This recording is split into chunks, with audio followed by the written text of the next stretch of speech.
haven't started streaming yet. Hello. Whoa. Look, Bubbo, you got first. Good job. That was my shoulder popping, bro. I totally did not just start stream and then restart it. What? Who? Huh? Oh, hey, look. See, Benzo? You got to do your Discord. You got to beat me. It was great. It was perfect. Yeah, let's go. I know. Bubbo texted me. He texted me when his sub ran out, and he was like, I get the ads again. I get the ads.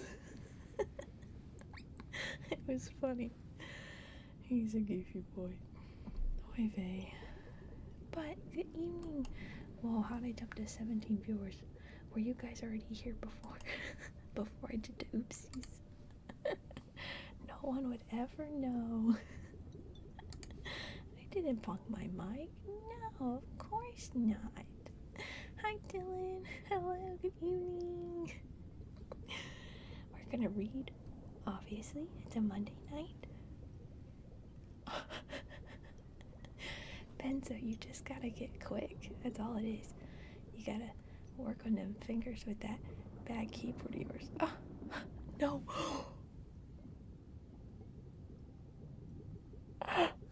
Oh no. Oh no. Puppo.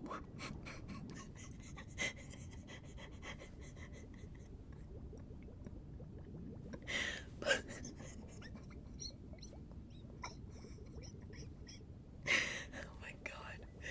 Well, IDK. Oh my Jesus. IDK, thanks for the gifted sub. Sorry, Bubbo. I didn't mean to get you caught in the crossfire. Oh, that's funny as hell.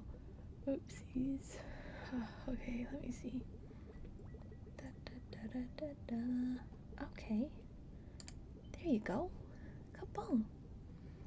You're on the crew manifest. Thanks, IDK. Thank you, thank you.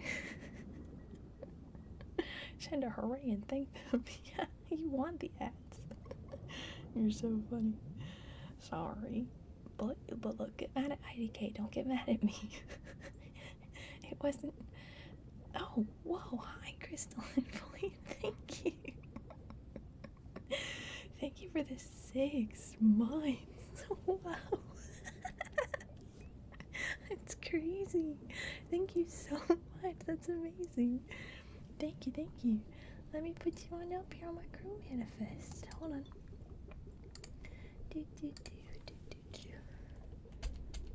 Clickety clackety on my keyboard. Hello. Hi. Thank you for that. Thank you for the 6 months of subbing. It's crazy. There's a lot of trust in me. I appreciate it. I'm making sure it's spelled right. Yes, I think it is. It is. Okay. We are gonna move you. We're gonna pop you up right there. And boomed. No, let's move you down the smidgiest bit. Oh, what the frick frack? No. This one. Move this one down. Maybe like that. Yes, perfect. Yay, Agadu. Welcome in, let's go. Yay, yay, yay. Again, thank you, Crystal, and that was phenomenally so nice. Thanks. I know you're up there, my crew manifest. Wow. We're going to be reading more Sherlock today. I think, honestly, we'll finish it tonight, which leaves me in a bit of a predicament about tomorrow and what to read. I had suggestions that I should take a little bit of a break, which I am down to do. We did do 2 Sherlock books back to back. I'm down to take... No, you gifted us up. You're staying up there. But I think I might take a break and I might scour tomorrow Reddit and do some Reddit stories. That could be pretty fun to do some reading of tomorrow.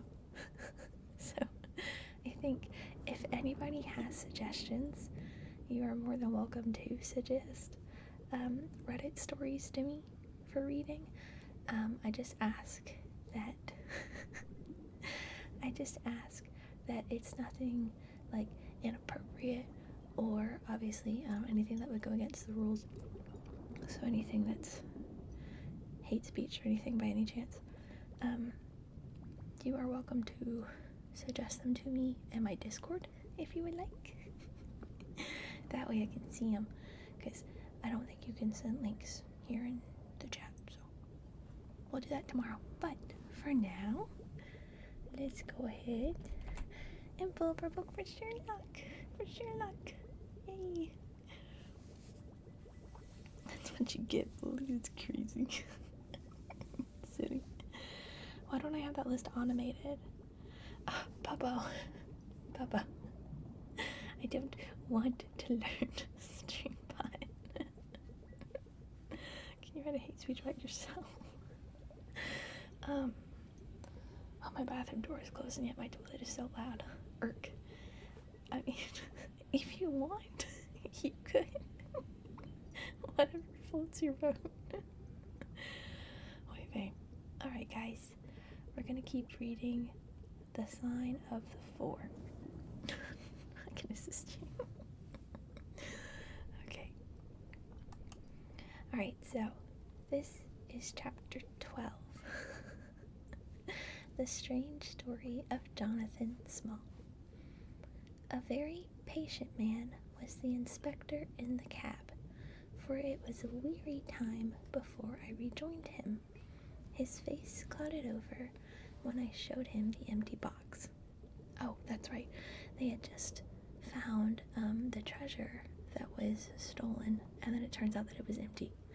And then because it was empty, Watson got to profess his love to Mary. Ooh, they're in love. What type of books do I typically like? Well, something that you've got to keep in mind for reading like this. For me, I put my videos up, my VODs up on YouTube, so I can't read anything that's copyrighted, because otherwise I'll get copyright striked. So I think the rule of thumb is that the books obviously have to be in public domain, and I think something reaches public domain after like 110, 115 years. Actually, fanfics are not copyright free. Those belong to the writers.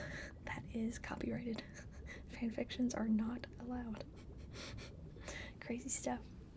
All those things you gotta look into when you're doing this kind of shit.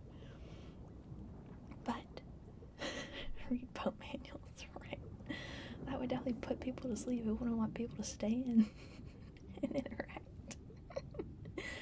But yeah, so Crystalline, anything that's copyright free, anything that's in public domain, I think those would be fine by me. I guess just stay away from like children's books, because I don't know how enjoyable it would be for adults to hear me read children's books.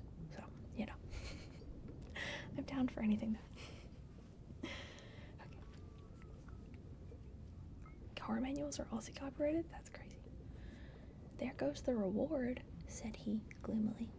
Where there is no money, there is no pay. This night's work would have been worth a tenner each to Sam Brown and me if the treasure had been there. Mr. Thaddeus Sholto is a rich man, I said. He will see that you are rewarded, treasure or no. Hi, Saunders. The inspector shook his head despondently, however. It's a bad job, he repeated. And so Mr. Athelney Jones will think. His forecast proved to be correct, for the detective looked blank enough when I got to Baker Street and showed him the empty box. They had only just arrived, Holmes, the prisoner, and he, for they had changed their plans so far as to report themselves at a station upon the way. I am swell. Thank you so much, Sonder. I hope you are too. I hope you're having a good day. Oh, okay. That's right. Thank you, Bubbo. I will not yell. I'll keep it quiet for you. Thank you. Thanks for tuning in. My companion lounged in his armchair with his usual listless expression, while Small sat stonily opposite to him with his wooden leg cocked over his sound one. As I exhibited the empty box, he leaned back in his chair and laughed aloud. "This is your doing, Small," said Athelney Jones angrily. "Yes, I have put it away, or you shall never lay hand upon it," he cried exultantly. "It is my treasure, and if I can't have the loot, I'll take darned good care that no one else does." "So, are you telling me that he had that boat chase for nothing? Because he had already buried the treasure? The person who helped him, they got shot and killed for nothing?" That's insane. Also, both of you died. Dang it, it was the exact same way too. Unfortunate. "I tell you that no living man has any right to it, unless it is 3 men who are in the Ataman convict barracks and myself. I know that I cannot have the use of it, and I know that they cannot. I have acted all through for them as much as for myself. It's been the sign of 4 with us always. Well, I know that they would have had me do just what I have done and throw the treasure into the Thames, rather than let it go to kith or kin of Sholto or Morstan. It was not to make them rich that we did for Achmet. You'll find the treasure where the key is, where the little Tonga is. When I saw that your launch must catch us, I put the loot away in a safe place. There are no rupees for you this journey." "You're deceiving us, Small," said Athelney Jones sternly. "If you had wished to throw the treasure into the Thames, it would have been easier for you to have thrown the box and all." "Easier for me to throw, and easier for you to recover," he answered, with a shrewd, sidelong look. "The man that was clever enough to hunt me down is clever enough to pick an iron box from the bottom of a river. Now that they are scattered over 5 miles or so, it may be a harder job. It went to my heart to do it, though. I was half mad when you came up with us. However, there's no good grieving over it. I've had ups in my life, and I've had downs, but I've learned not to cry over spilled milk."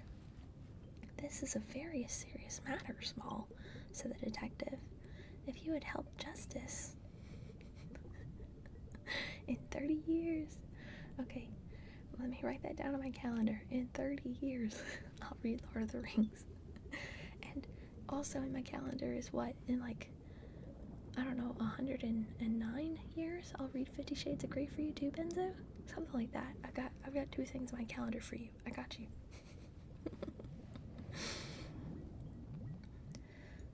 "Justice. Actually, no. If you had helped justice instead of thwarting it in this way, you would have had a better chance at your trial." "Justice?" snarled the ex-convict. "A pretty justice? Whose loot is this, if it is not ours? Where is the justice that I should give it up to those who have never earned it? Look how I have earned it. 20 long years in that fever-ridden swamp, all day at work under the mangrove tree, all night chained up in the filthy convict huts, bitten by mosquitoes, racked with ague, bullied by every cursed black-faced policeman who loved to take it out of a white man.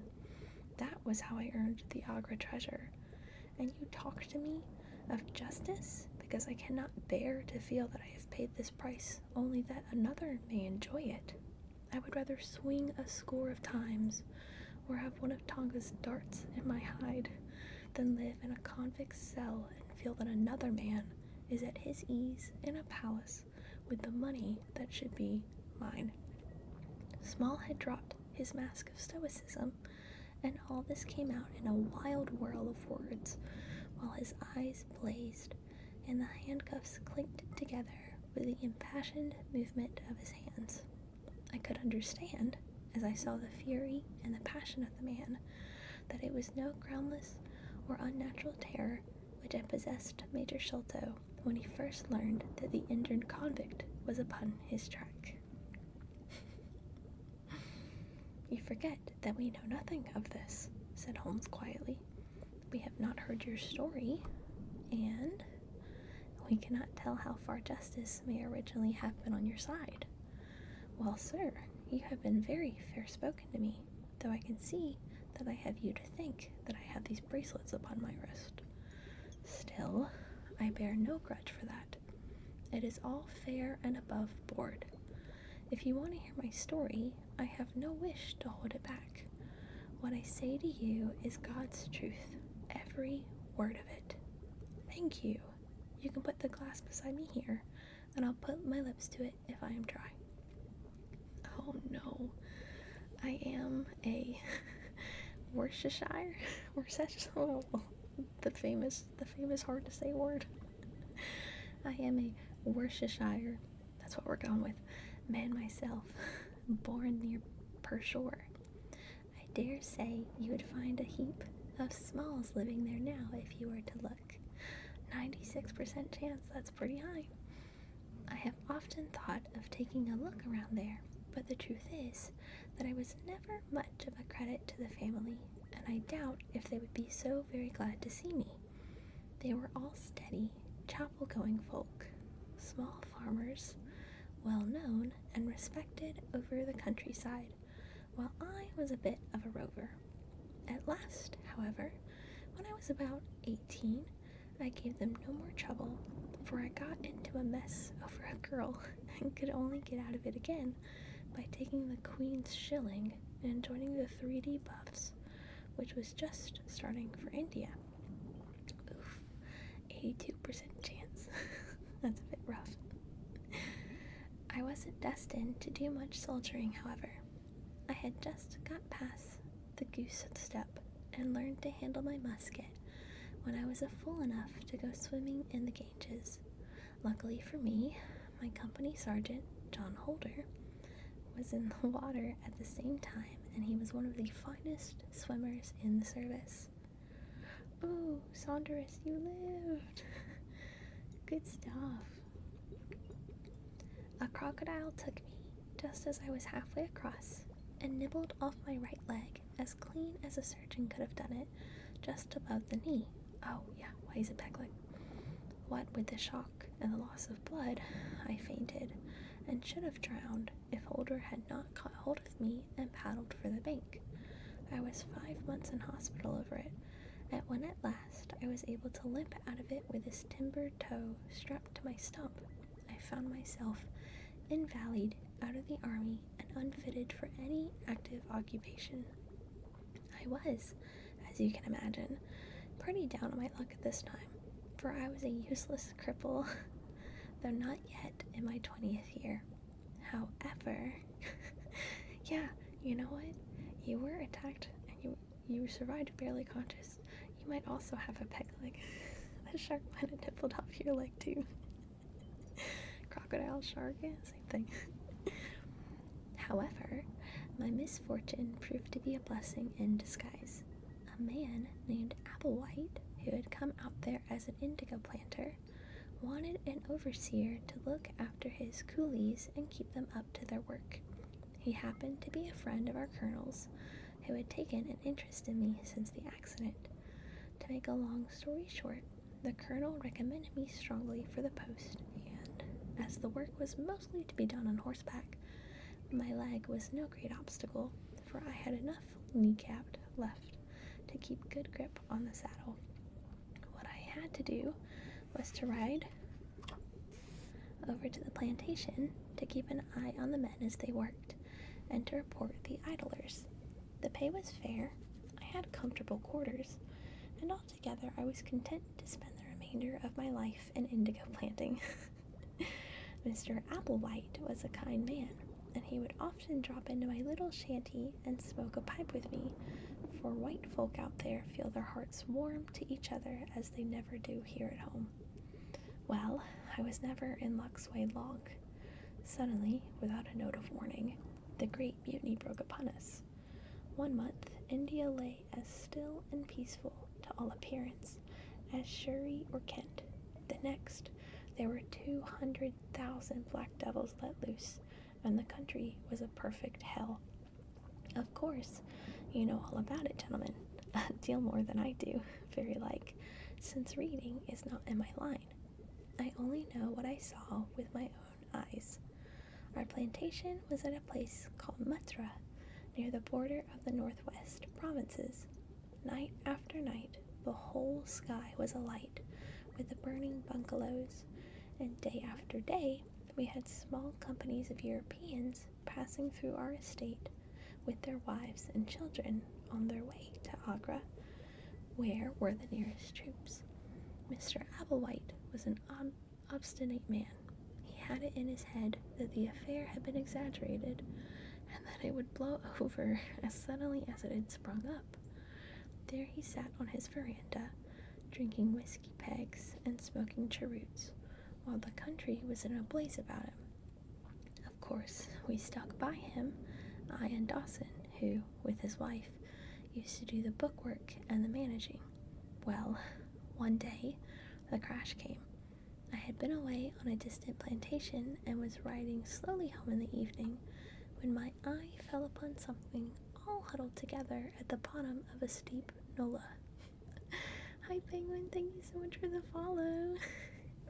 I wrote down to see what it was, and the cold struck through my heart when I found it was Dawson's wife, all cut into ribbons and half eaten by jackals and native dogs.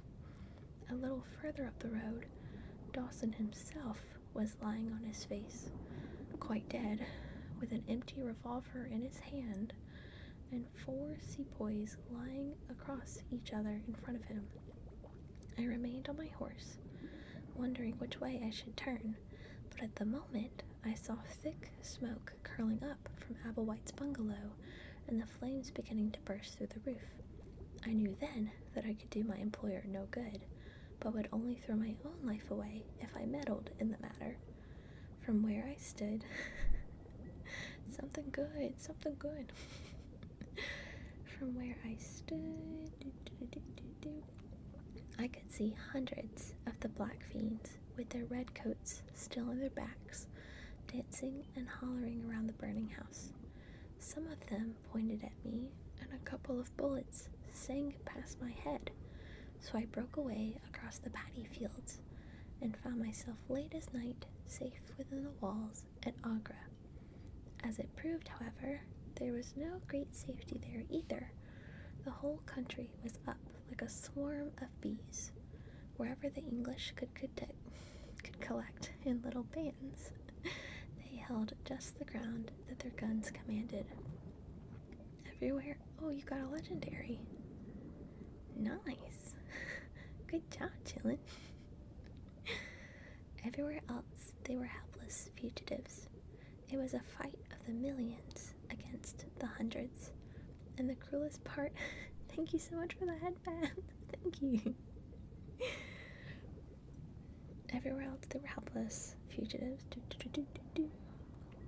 And the cruelest part of it was that these men that we fought against, foot, horse, and gunners, were our own picked troops whom we had taught and trained, handling our own weapons and blowing our own bugle calls.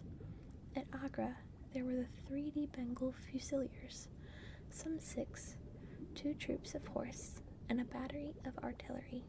A volunteer corps of clerks and merchants had been formed, and this I joined, wooden leg and all. We went out to meet the rebels at Shahgunj early in July, and we beat them back for a time, but our powder gave out, and we had to fall back upon the city. Nothing but the worst news came to us from every side, which is not to be wondered at, for if you look at the map, you will see that we were right in the heart of it. Lucknow is rather better than 100 miles to the east, and Kanpur about as far to the south. From every point on the compass, there was nothing but torture and murder and outrage. The city of Agra is a great place, swarming with fanatics and fierce devil worshippers of all sorts. Our handful of men were lost among the narrow, winding streets. Our leader moved across the river, therefore, and took up his position in the old fort at Agra. I don't know if any of you gentlemen have ever read or heard anything of that old fort. It is a very queer place, the queerest place ever I was in, and I have been in some rum corners too. First of all, it is enormous in size. I should think that the enclosure must be acres and acres. Also, everybody, we have an ad in 10 seconds. So if you're not subscribed, you might want to turn it down for the ads. It's a 3-minute ad break as well, so get some water, stretch, do anything you might need. We'll see you back when you're back. We'll see you later when you're back. Words. There is a modern part which took all our garrison, women, children, stores, and everything else, with plenty of room over. But the modern part is nothing like the size of the old quarter, where nobody goes, and which is given over to the scorpions and the centipedes. It is all full of great deserted halls and winding passages and long corridors twisting in and out, so that it is easy enough for folk to get lost in. For this reason, it was seldom that anyone went into it, though now and again a party with torches might go exploring. The river washes along the front of the old fort, and so protects it, but on the sides and behind there are so many doors, and these had to be guarded, of course, in the old quarter as well as in that which actually was held by our troops. We were short-handed, with hardly men enough to man the angles of the building and to serve the guns. It was impossible for us, therefore, to station a strong guard at every one of the innumerable gates.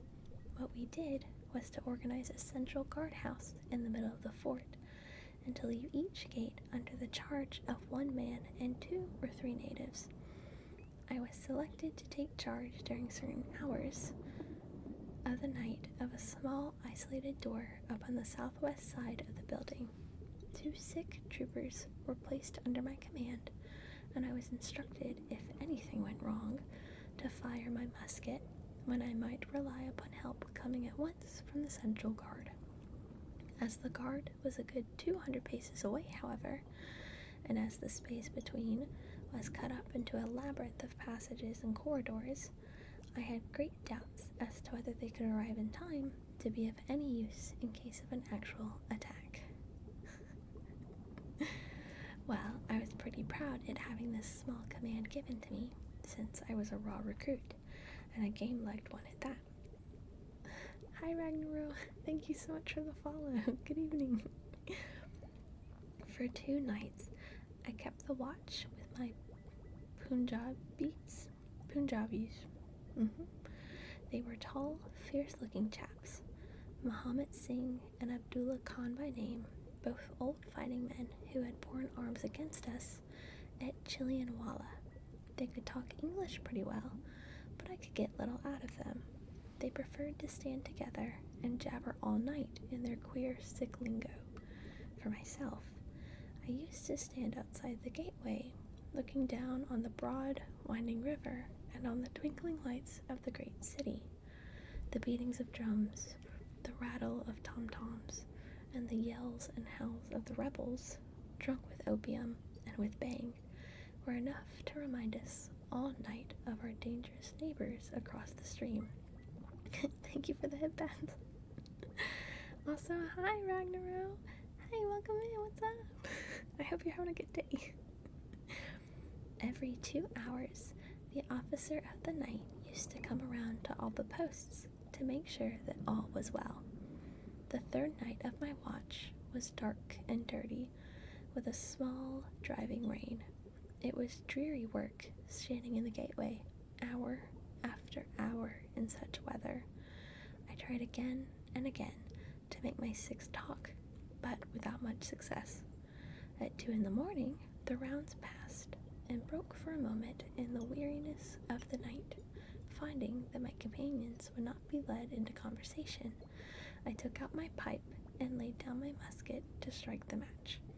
In an instant, the 2 sticks were upon me. One of them snatched my firelock up and leveled it at my head, while the other held a great knife to my throat and swore between his teeth that he would plunge it into me if I moved a step. My first thoughts was that these fellows were in league with the rebels, and that this was the beginning of an assault. If our door were in the hands of the sepoys, the place must fall, and the women and children be treated as they were in Cawnpore. Maybe you gentlemen think that I am making out a case for myself, but I give you my word that when I thought of that, though I felt the point of the knife at my throat, I opened my mouth with the intention of giving a scream, if it was my last one, which might alarm the main guard. The man who held me seemed to know my thoughts, for even as I braced myself to it, he whispered, "Don't make a noise. The fort is safe enough. There are no rebel dogs on this side of the river." That's okay. Thank you for being here, and thank you for the compliment.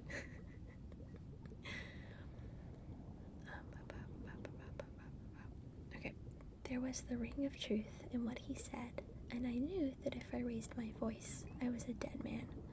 I could read it in the fellow's brown eyes. I waited, therefore, in silence, to see what it was that they wanted from me. I understand. I know what you meant. "Listen to me, Sahib," said the taller and fiercer of the pair, the one whom they call Abdullah Khan. "You must either be with us now, or you must be silenced forever. The thing is too great a one for us to hesitate. Either you are heart and soul with us on your oath on the cross of the Christians, or your body this night shall be thrown into the ditch, and we shall pass over to our brothers in the rebel army. There is no middle way. Which is it to be? Death or life? We can only give you 3 minutes to decide, for the time is passing, and all must be done before the rounds come again." "How can I decide?" said I. "You have not told me what you want of me." Hydrate. Okie dokie, hydration.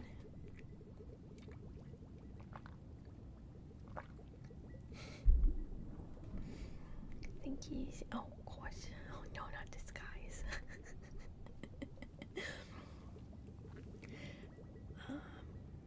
The dumb sticky. Crazy. But I tell you now that if it is anything against the safety of the fort, I will have no truck in it, so you can drive home your knife and welcome." "It is nothing against the fort," said he. "We only ask you to do that which your countrymen come to this land for. We ask you to be rich. If you will be one of us this night, we will swear to you..." Stretch, and a posture check. Okay, hold on. Oh no, you've been having a bad day. Oh, I'm sorry to hear that. Look, you should go rewatch Rogue One. Maybe that'll make you feel better.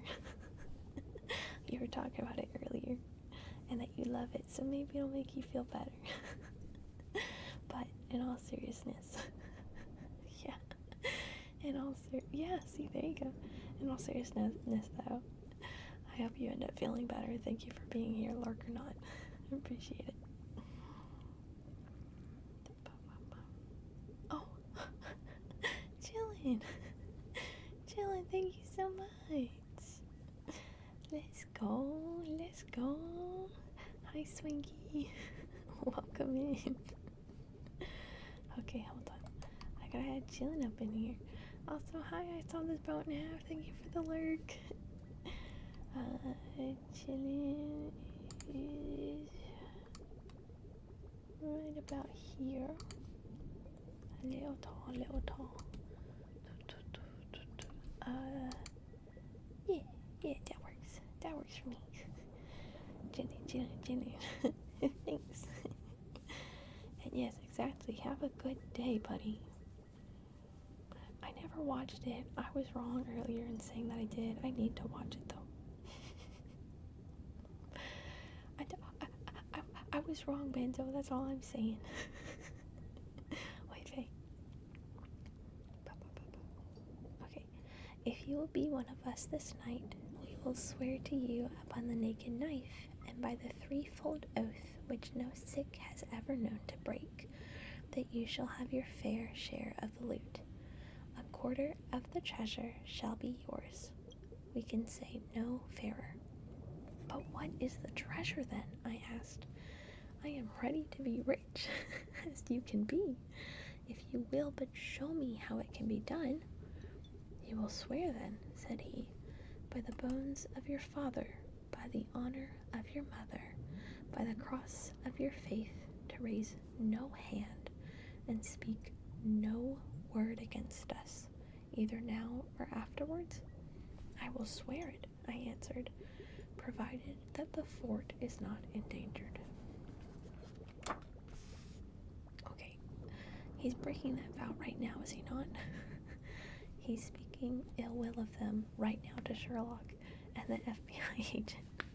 Or am I understanding this wrong? Okay? Wait. Oh, okay. I see. Someone sent me a book recommendation on Discord. I see that. That's funny. Hi, Vampire. Thank you for the follow. Good evening. I need to change that too, because the only face that I really love that Discord will do when I do, I love the D face. That one's funny. I love it. Okay, sorry. Anyways, oh, Rebecca Black, what's she doing here? What the heck? Hey, Rebecca, what's up? It's Friday. Also, she made Saturday. Saturday's a lot better than Friday. They're both really good. She's a YouTuber. You could find her on YouTube easy. Wait, okay. Then my comrade and I will swear that you shall have a quarter of the treasure, which shall be equally divided among the four of us. There are but three, said I. No, Dost Akbar must have his share. We can tell the tale to you while we await them. Do you stand at the gate, Muhammad Singh, and give notice of their coming. This thing stands thus, Sahib, and I tell it to you because I know that an oath is binding upon a Ferengi, and that we may trust you. Had you been a lying Hindu, though you had sworn by all the gods in their false temples, your blood would have been upon the knife, and your body in the water. But the sick know the Englishmen, and the Englishmen know the sick. Hearken then to what I have to say. Hey, God Hunter. Yeah, she YouTubes. Yep. Hey, God Hunter, what's up? There is a Raja in the northern provinces who has much wealth, though his lands are small. Much has come to him from his father, and more still he has set by himself, for he is of a low nature and hoards his gold rather than spend it. When the troubles broke out, he would be friends both with the lion and the tiger, with the sepoy and with the company's Raj. Soon, however, it seemed to him that the white men's day was come, for though all the land he could hear of nothing but their death and their overthrow, yet, being a careful man, he made such plans that, come what might, half at least of his treasure should be left to him. That which was in gold and silver he kept by him in the vaults of his palace, but the most precious stones and the choicest pearls that he had, he put in an iron box and sent it by a trusty servant who, under the guise of a merchant, should take it to the fort at Agra, there to lie until the land is at peace. Thus, if the rebels won, he would have his money, but if the company conquered, his jewels would be saved to him. Having thus divided his hoard, he threw himself into the cause of the sepoys, since they were strong upon his borders. By doing this, mark you, Sahib, his property becomes the due of those who have been true to their salt. This pretended merchant, who travels under the name of Achmet, is now in the city of Agra and desires to gain his way into the fort. He has with him, as traveling companion, my foster brother, Dost Akbar, who knows his secret. Dost Akbar has promised this night to lead him to a side postern of the fort, and has chosen this one for his purpose. Here he will come presently, and here he will find Muhammad Singh and myself awaiting him. This place is lonely, and none shall know of his coming. The world shall know of the merchant Achmet no more, and the great treasure of the Rajah shall be divided among us. What say you to it, Sahib? Oh no, not again. In Worcestershire, the life of a man seems a great and a sacred thing, but it is very different when there is fire and blood all around you, and you have been used to meeting death at every turn. Whether Achmet the merchant lived or died, there was a thing as light as air to me, but at the talk about the treasure, my heart turned to it, and I thought of what I might do in the old country with it, and how my folk would stare when they saw their ne'er-do-well coming back with his pockets full of gold. Moidors? I had, therefore, already made up my mind. Okay, perfect. Thank you, Crystalline. I'll look into him. Abdullah Khan, however, thinking that I hesitated, pressed the matter more closely. Oh, also not much. How about yourself? I'm reading, obviously. But I had a good day. I went to work, and I worked, and, at work I worked. Gasp, who knew? But it was fine. And then afterward, I had some chicken casserole that my mom made for dinner, so that was good. I actually have tomorrow off. I don't have to take it off. I already have it off. It's my day off tomorrow. Yahoo! But yeah, so I had a good day today. Okay. I worked, yeah. Consider Sahib, said he. Oh, what was that? That if this man is taken by the commandant, he will be hung or shot, and his jewels taken by the government, so that no man will be a rupee the better for them. Now, since we do the talking, the taking of him, why should we not do the rest as well? The jewels will be as well with us as in the company's coffers. There will be enough to make every one of us rich men and great chiefs. No one can know about this matter, for here we are cut off from all men. What could be better for the purpose? Say again then, Sahib, whether you are with us, or if we must look upon you as an enemy. What do you mean you've got the next 4 weeks? Hi, Hitmanig. Good evening. What's up? And what the heck? 4 weeks? You put in vacation time, or some other reason?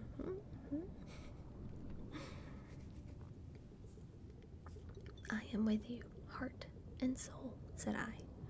It is well, he answered, handing me back my firelock. You see that we trust you, for your word, like ours, is not to be broken. We have now only to wait for my brother and the merchant. Does your brother know, then, of what you will do? I asked. The plan is his. He has devised it. We will go to the gate and share the watch with Muhammad Singh. The rain was still falling steadily, for it was just the beginning of the wet season. Brown, heavy clouds were drifting across the sky, and it was hard to see more than a stone's cast. A deep moat lay in front of our door, but the water was in places nearly dried up, and it could easily be crossed. It was strange to me to be standing there with those two wild Punjabis, waiting for the man who was coming to his death. Okay, yeah, you did take a vacation. Sweet, that's awesome. Have fun on that, that'll be great. Suddenly, my eye caught the glint of a shaded lantern at the other side of the moat. It vanished among the mound heaps, and then appeared again, coming slowly in our direction.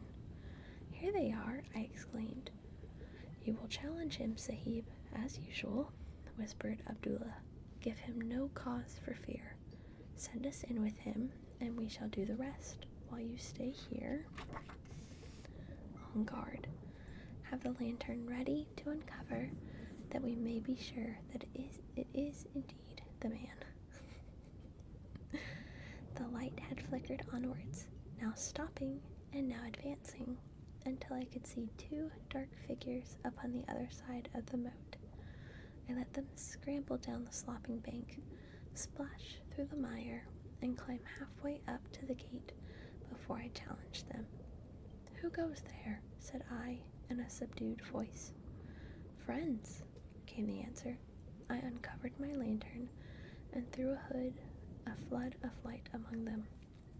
The first was an enormous Sikh with a black beard which swept nearly down to his cummerbund. Outside of a show, I had never seen so tall a man. The other was a little, fat, round fellow with a great yellow turban and a bundle in his hand, done up in a shawl. "Hey, Fifth Floor Sheep, what's up? Welcome in." And, oh, thanks for the headbands. Thanks, Hitmanic. And also, hello, little beast man. Welcome into you too. Good evening. He seemed to be all in a quiver with fear, for his hands twitched as if he had the ague, and his head kept turning to the left and the right, with two bright little twinkling eyes, like a moose when he ventures out from his hole. It gave me the chills to think of killing him. But I thought of the treasure, and my heart set as hard as a flint within me. When he saw my white face, he gave a little chirrup of joy and came running up towards me. This is a good book. You love it? "Your protection, Sahib," he panted. "Your protection for the unhappy merchant Ahmed. I have traveled across Rajputana that I might seek the shelter of the fort at Agra. I have been robbed and beaten and abused because I have been the friend of the company. It is a blessed night when I am once more in safety, I and my poor possessions." Hi, Surya. That's so sweet. That's a cute compliment. The sun must be jealous. Wow. Okay, good night, Crystalline. Thank you again for the gift subs, for subbing. Good night, have a wonderful evening.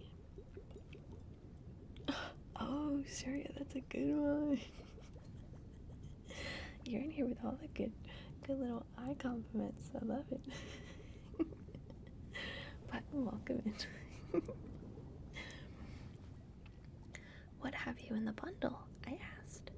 "An iron box," he answered, "which contains one or two little family matters which are of no value to others, but which I should be sorry to lose. Yet I am not a beggar, and I shall reward you, young Sahib, and your governor also, if you will give me the shelter that I ask." I could not trust myself to speak longer with the man. The more I looked at his fat, frightened face, the harder did it seem that we should slay him in cold blood. It was best to get it over. "Take him to the main guard," said I.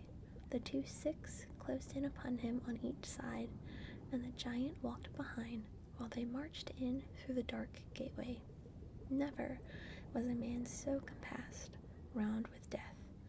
I remained at the gateway with the lantern. I could hear the measured tramp of their footsteps sounding through the lonely corridors. Suddenly it ceased, and I heard voices and a scuffle with the sound of blows. A moment later there came, to my horror, a rush of footsteps coming in my direction, with the loud breathing of a running man.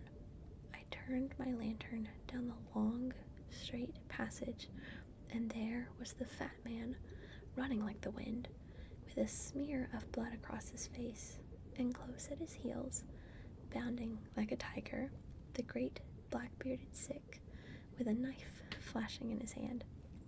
I have never seen a man run so fast as that little merchant. He was gaining on the sick, and I could see that if he once passed me and got to the open air, the skies, he would save himself yet.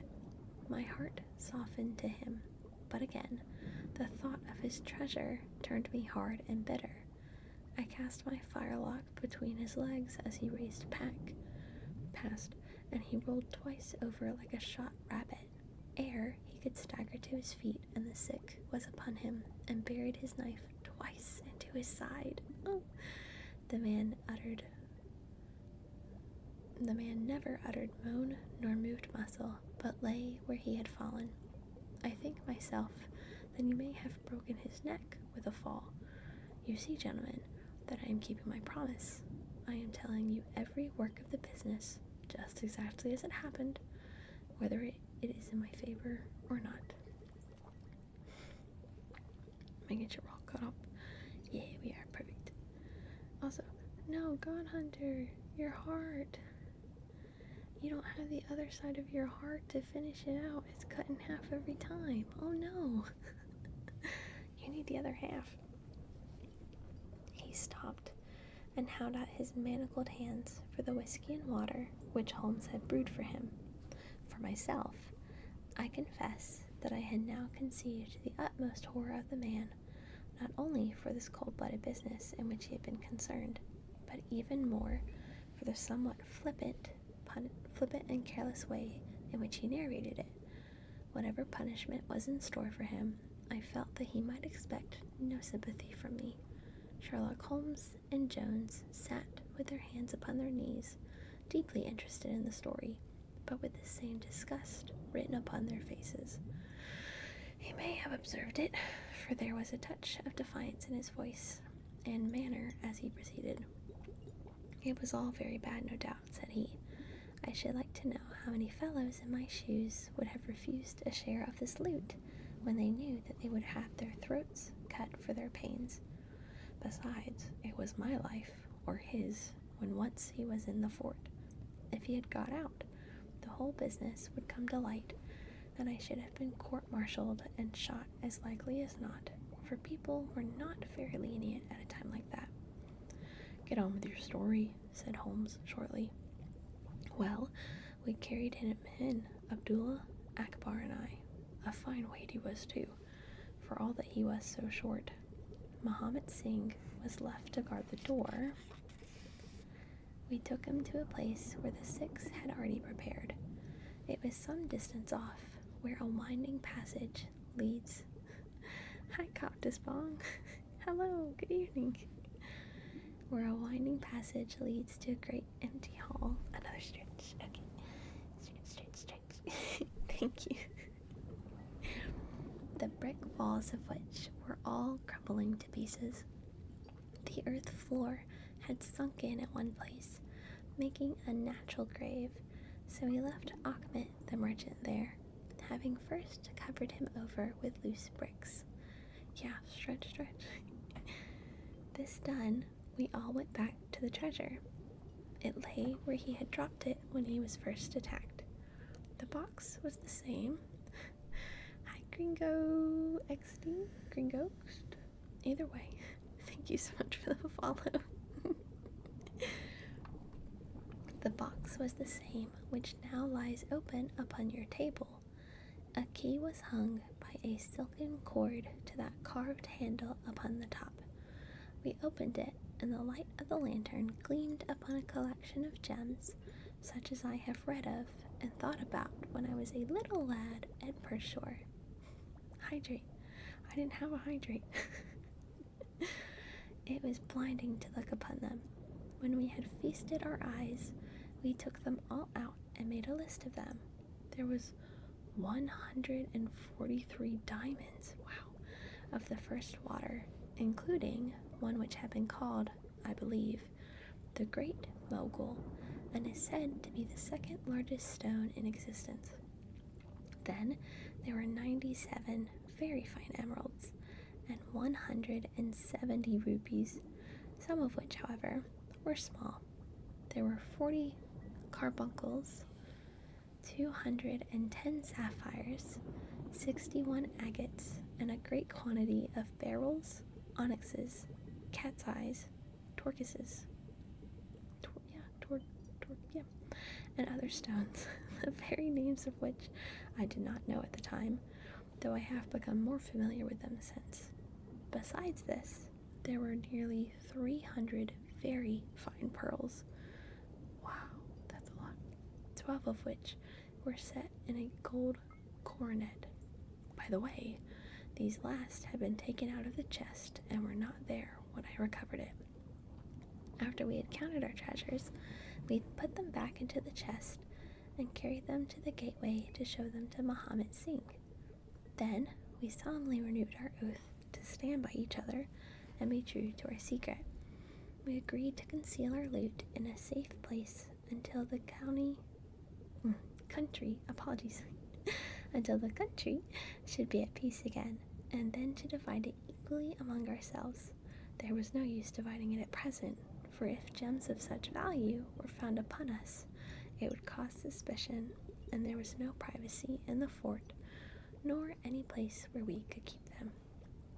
We carried the box, therefore, into the same hall where we had carried the body, and there, under certain bricks in the best preserved wall, we made a hollow and put our treasure. We made careful note of the place, and next day I drew 4 plans, one for each of us, and put the sign of the 4 of us at the bottom, for we had sworn that we should each always act for all, so that none might take advantage. That is an oath I can put my hand to my heart and swear that I have never broken. Good job. I like when people are loyal and trustworthy. Well, there's no use my telling you gentlemen what came of the Indian Mutiny. After Wilson took Delhi and Sir Colin relieved Lucknow, the back of the business was broken. Fresh troops came pouring in, and Nana Sahib made himself scarce over the frontier. A flying column under Colonel Greathed came round to Agra and cleared the Pandines away from it. Peace seemed to be settling upon the country, and we 4 were beginning to hope that the time was at hand when we might finally safely go off with our shares of the plunder. In a moment, however, our hopes were shattered by our being arrested. Hi, Hero, thanks for the lurk. By being arrested as the murderers of Achmet. Oh shit, that's not good. It came about in this way. When the Rajah put his jewels into the hands of Achmet, he did it because he knew that he was a trusty man. They are suspicious folk in the East, however, so what does this Rajah do but take a second, even more trusty servant and set him to play the spy upon the first. This second man was ordered never to let Achmet out of his sight, and he followed him like a shadow. He went after him that night and saw him pass through the doorway. Of course, he thought he had taken refuge in the fort and applied for a mission there himself the next day, but could find no trace of Achmet. This seemed to him so strange that he spoke about it to a sergeant of guides, who brought it to the ears of the commandant. A thorough search. No, I'm not. I'm just reading the book for fun. And also, welcome, FD. Welcome in. No, I'm not like official. No. Benzo, you lie.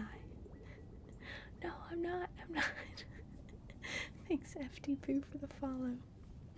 Thank you.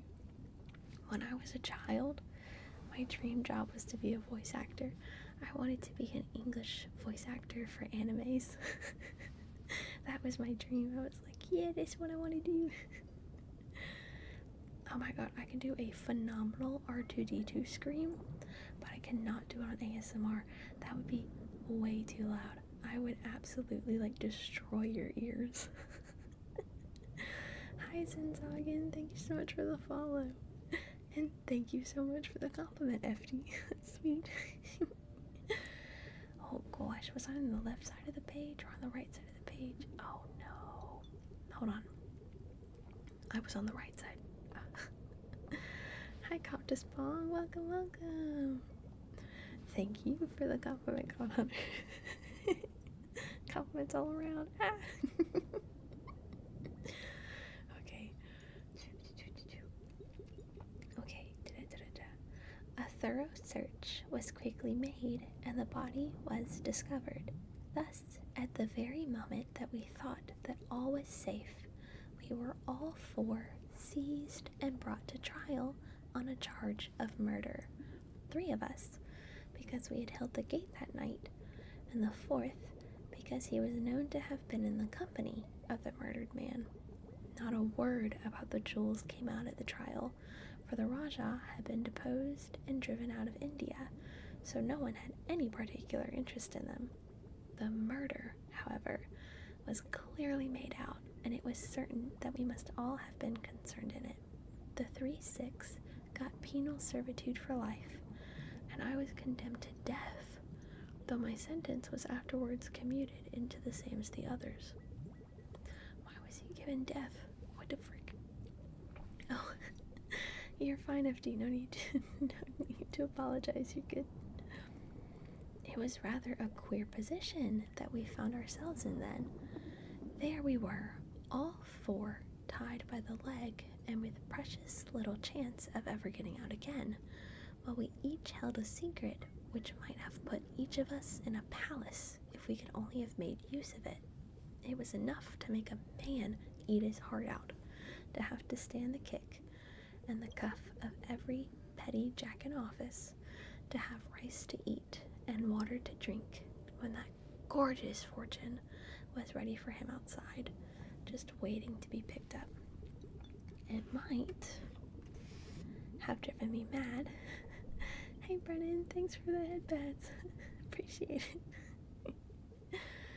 But I was always a pretty stubborn one, so I just held on and bided my time. At last, it seemed to me to have come. I was changed from Agra to Madras, and from there to Blair Island in the Andamans. There were very few white convicts in this settlement, and, as I behaved well from the first, I soon found myself a sort of privileged person. I was given a hut in Hopetown, which is a small place on the slopes of Mount Harriet, and I was left pretty much to myself. It is a dreary, fever-stricken place, and all beyond our little clearings was infested with wild cannibal natives who were ready enough to blow a poisoned dart at us if they saw a chance. Oh, you went to an aircraft museum? That's really cool. Also, hey Enderman, hey, what's up? Good evening. Thanks for being here. But yeah, an aircraft museum sounds cool. I went to one of those, I think in Washington D.C. like 15 years ago maybe or something. It was a while ago, but they're cool. They're really cool to see them just like hanging out from the ceiling, and you get to really visualize how big these things are compared to you. It's definitely really cool.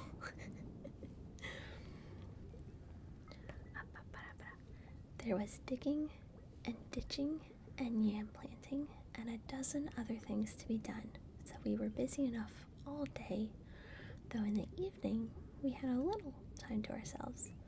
Among other things, I learned to dispense drugs for the surgeon and picked up a smattering of his knowledge. All the time I was on the lookout for a chance of escape, but it is hundreds of miles from any other land, and there is little or no wind in those seas, so it was a terribly difficult job to get away. My surgeon? What the frick? My YouTube should be over in my Twitch panels below. Not in the About Me, but in the social. World War II air fighters. Yeah, I can't say I definitely know what those look like or anything of the sort, because yeah, I'm a surgeon, my surgeon.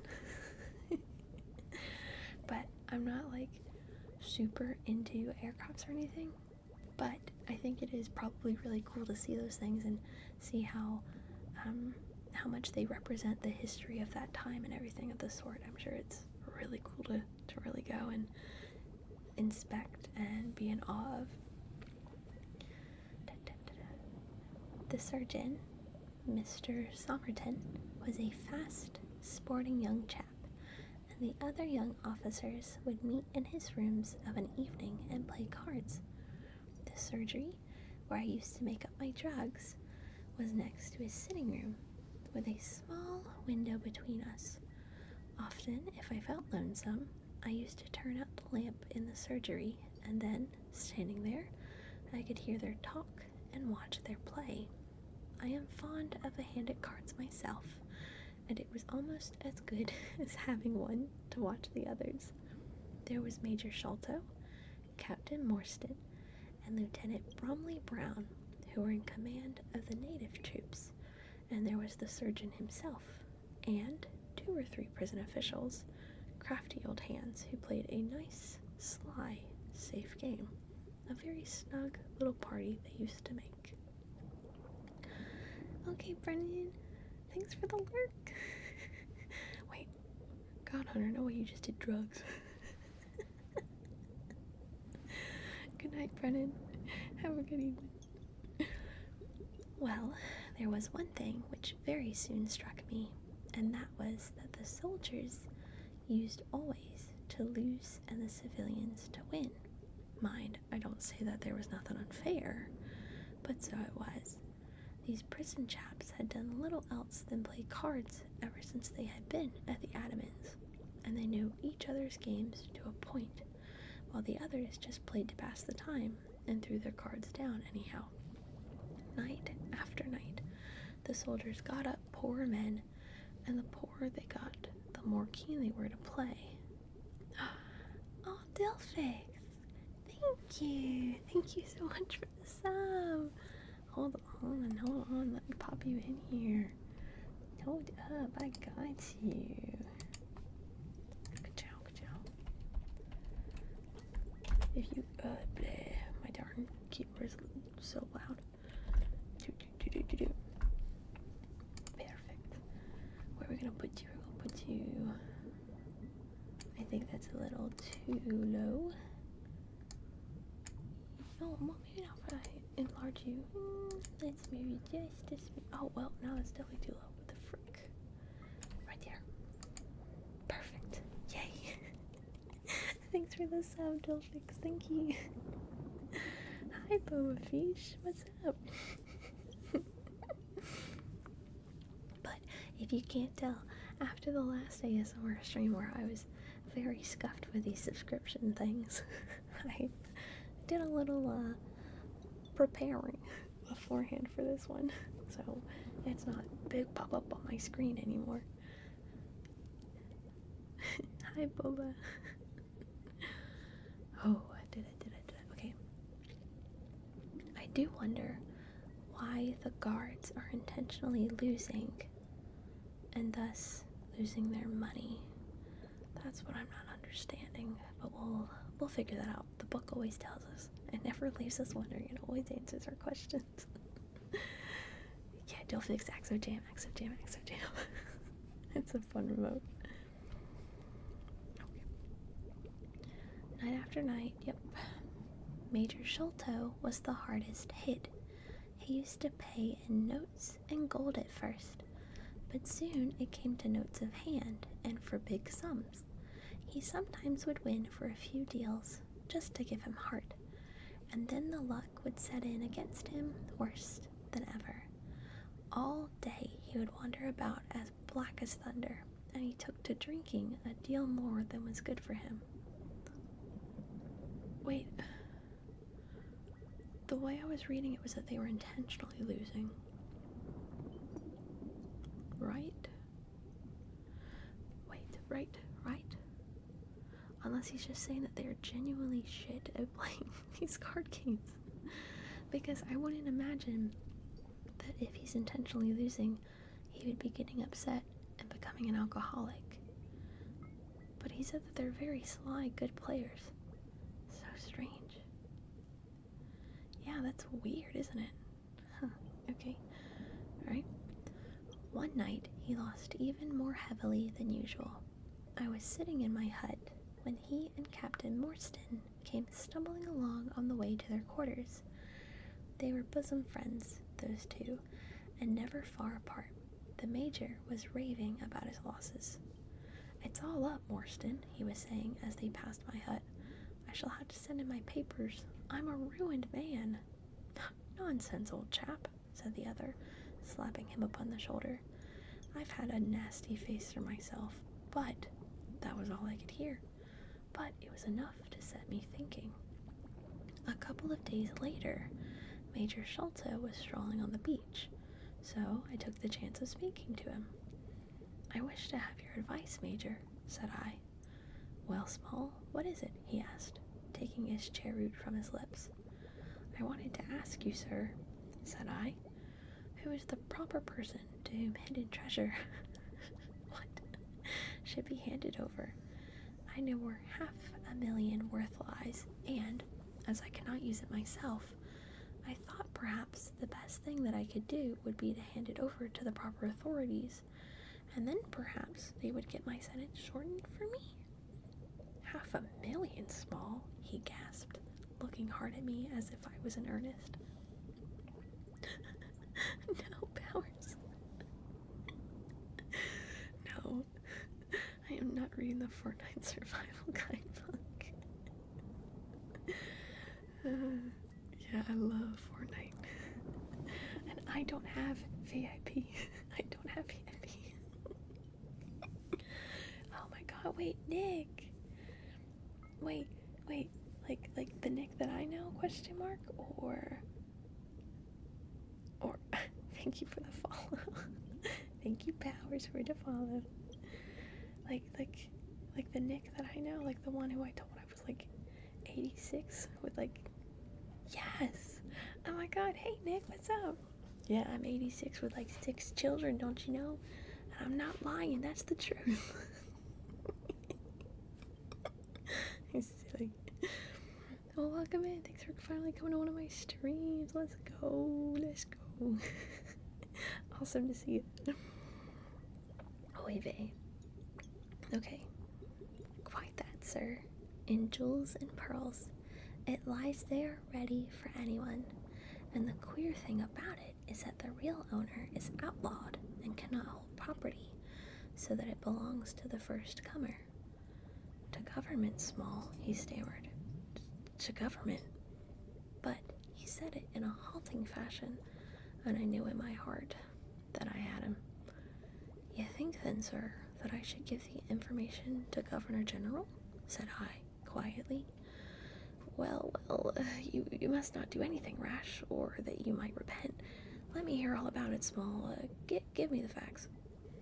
I told him the whole story, with small changes, so that he could not identify the places. When I had finished, he stood stock, still and full of thought. I could see by the twitch of his lip that there was a struggle going on within him. "This is a very important matter, Small," he said at last. "You must not say a word about it to anyone, and I shall see you again soon." 2 nights later, he and his friend Captain Morstan came to my hut in the dead of the night with a lantern. "I want you just to let Captain Morstan hear that story from your own lips, Small," he said. I repeated it as I had told it before. "It rings true, eh?" said he. "It's good enough to act upon?"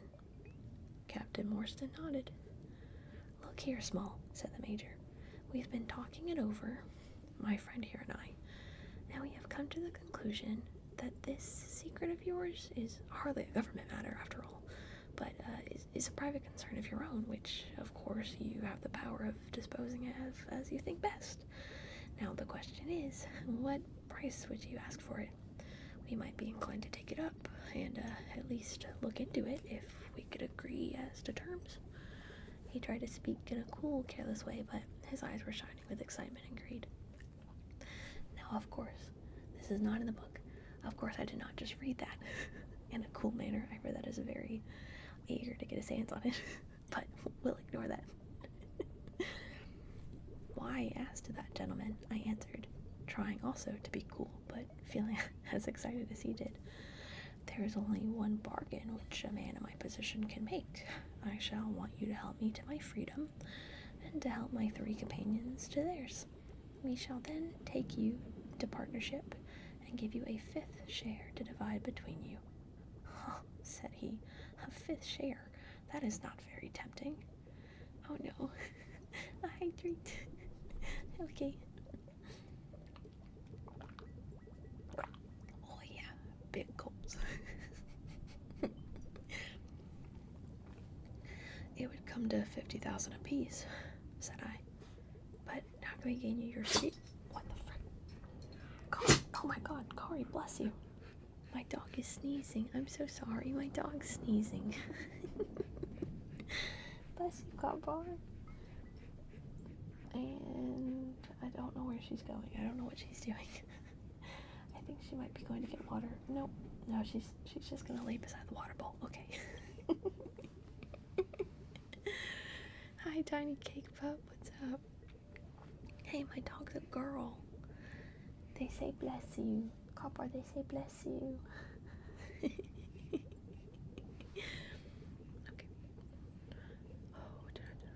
But how can we gain your freedom?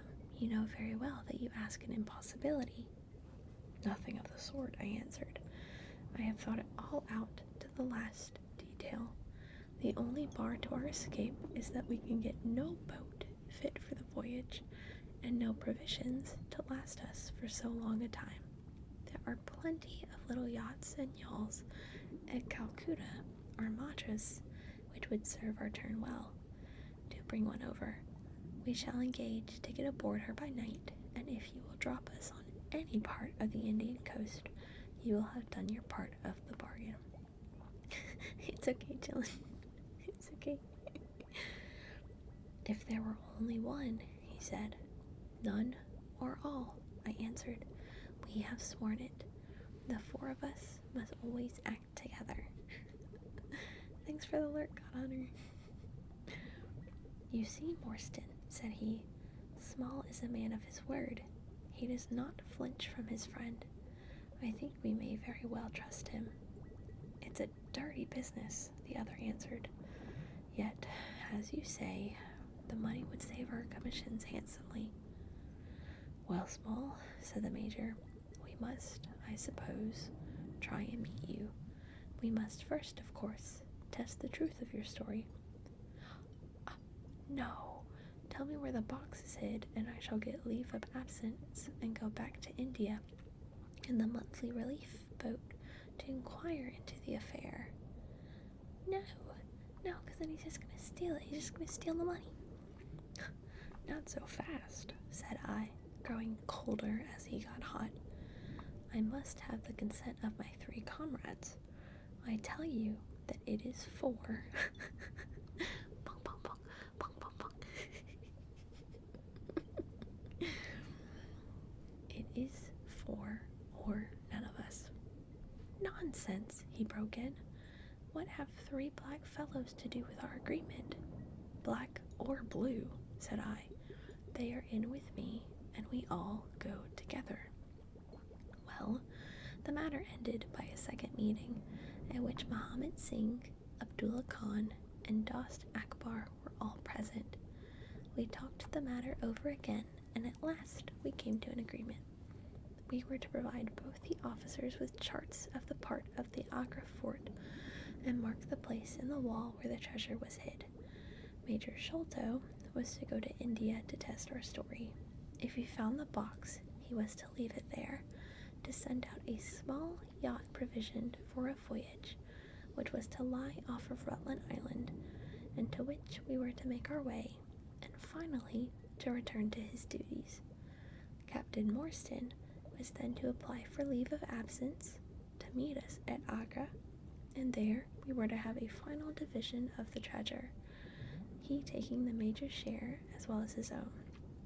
All of this we sealed by the most solemn oaths that the mind could think of, or the lips stutter. Did it not go? No, you both scanned so it, oh no, you both scanned so it undid it. Hold on. Let me do it for you. Let me do both of your scans for you. Give me a second. You gotta wait it out. You can't do a double scan. You goofies. Oh wow, I'm long-faced. Okay. Oh wait, there goes another one, I guess. Yellow. Oh, it undid it. It might be on too long of a thing. That might be something I have to go in through. Either way, here's your second scan. And then we would have a final division of the treasure. He taking the major shares. So I'm trying to make it natural. I don't want to attempt to adjust and no. Okay, so it is definitely going way too long. Interesting.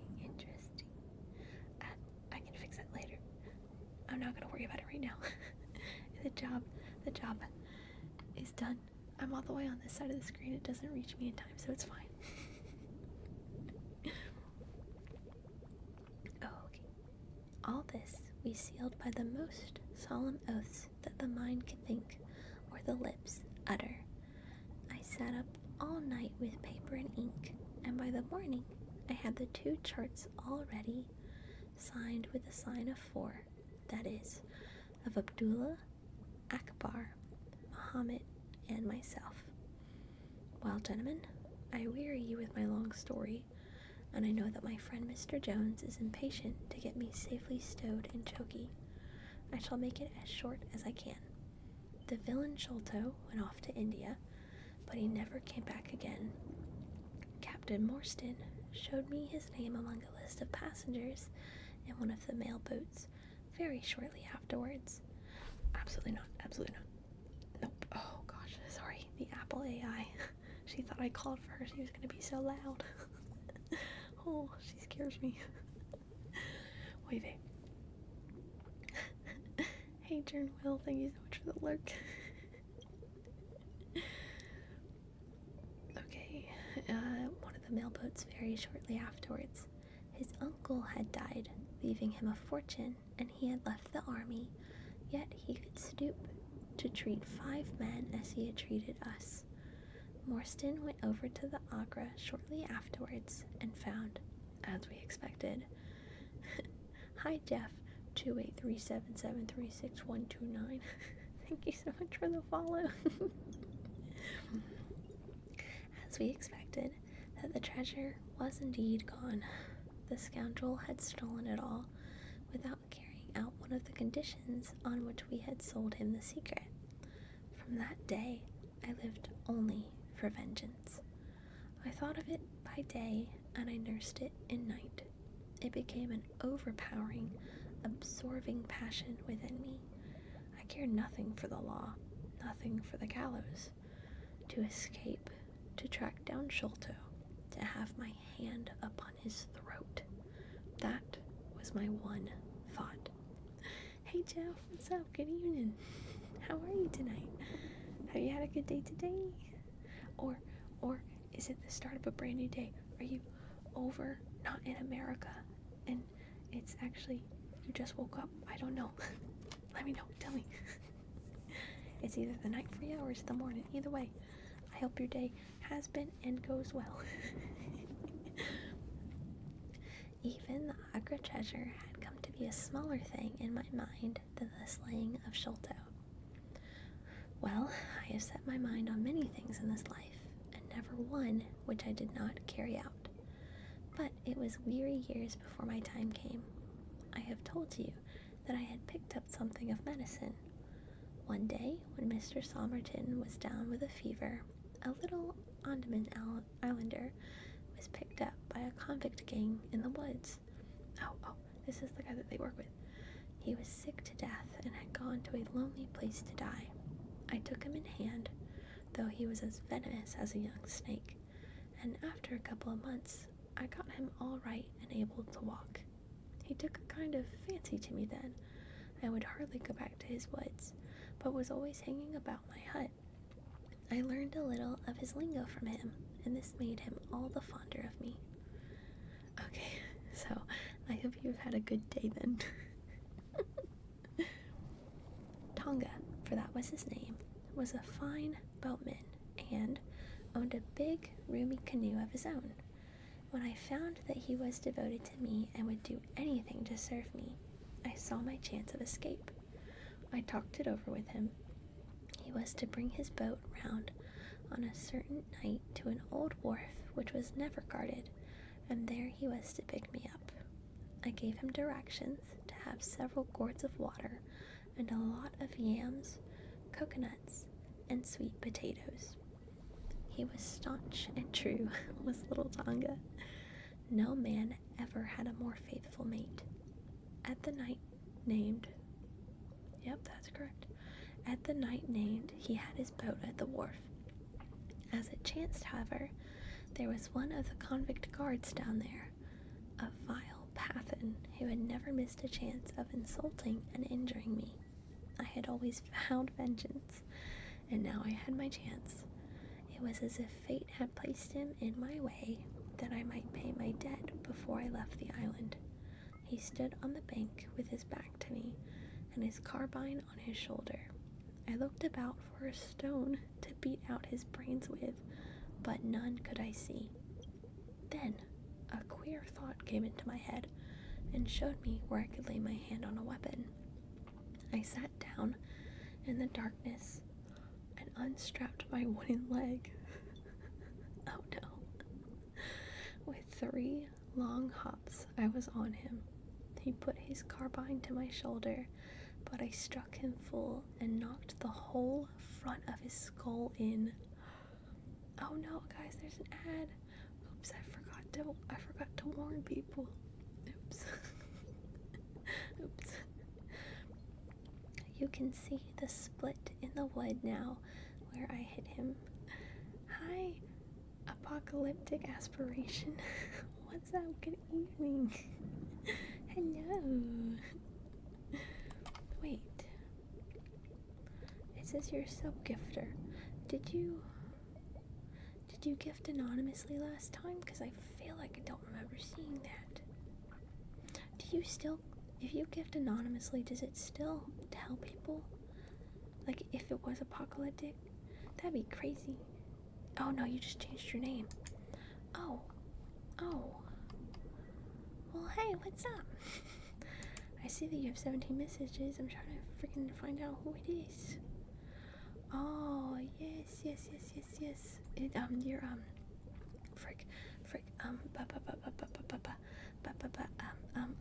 I can literally find it if I scroll down here. Hold on.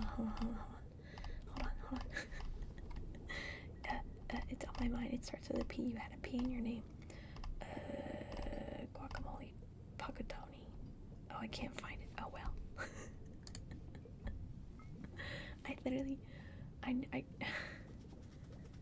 Yeah, you know what? Either way, welcome back. Thanks for being back up in here. Good evening. Oh, wait. Okay. We both went down together, for I could not keep my balance. But when I went up, Oh! Benzo!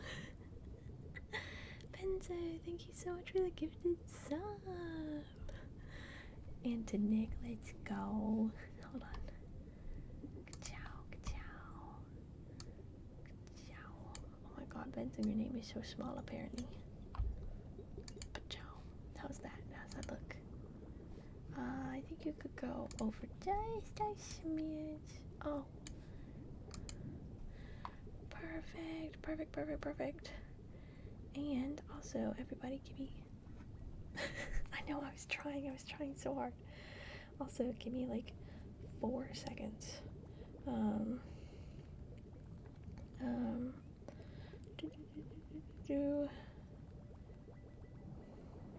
Okay. Alright, we are back to it. Let's frickin' go. Okay. We both went down together, for I could not keep my balance. But when I got up, found him still lying quiet enough. I made for the boat, and in an hour we were well out of the sea.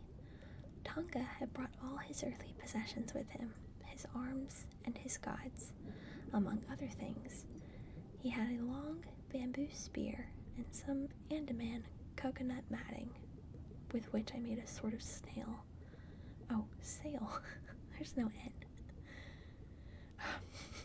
Yeah, you know what? You're right. This is Roblox. Absolutely. Silly. Also, thank you for the lurk apocalyptic. For 10 days, we were beating about, trusting to luck. Hey, biggest bird, what's up? And on the 11th, we were picked up by a trader which was going from Singapore to Jeddah with a cargo of Malay pilgrims. They were a rum crowd, and Tonga and I soon managed to settle down among them. They had one very good quality. They let you alone and asked no questions. Well, if I were to tell you all the adventures that my little chum and I went through, you would not thank me, for I would have you here until the sun was shining. Here and there, we drifted about the world, something always turning up to keep us from London. All the time, however, I never lost sight of my purpose. I would dream of Sholto at night. 100 times I have killed him in my sleep. At last, however, 3 or 4 years ago, we found ourselves in England. I had no great difficulty in finding where Sholto lived, and I set to work to discover whether he had realized the treasure, or if he still had it. 3 streams straight, let's go! Thanks for being here. At last, however, no, I literally already read that. Oh, grumble. I made friends with someone who could help me. I name no names, for I don't want to get anyone else in on the hole. And soon, I found that he still had the jewels. Then I tried to get at him in many ways, but he was pretty sly, and had always 2 prize fighters besides his son and his Kit Mudgar on guard over him.